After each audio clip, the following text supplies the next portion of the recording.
Tere tulemast! Täna räägime sellest, mida ühisrahastus Pandoras endast kujutab. Tõmmates paralleele pankade traditsiooniliste krediidiväljastamise süsteemidega, asetab Pandora ühisrahastus teid panga rolli.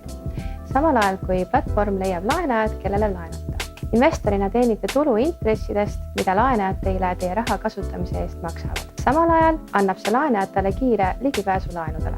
Ühisrahastuse kontseptsioon finantssektoris on veel üsna uus, kuid see on väga kiirelt kasvanud, peamiselt viimase 10 aasta jooksul. Kui te ei ole veel ühisrahastust proovinud, kui sooviksite saada investoriks, külastage kindlasti meie veebilehte aadressil www.pandora.com, et saada täiendavat informatsiooni. Ja vaadake kindlasti meie Facebooki lehte Pandora Capital. See on siis selleks korraks kõik. Aitäh vaatamast ja kohtumiseni järgmisel korral.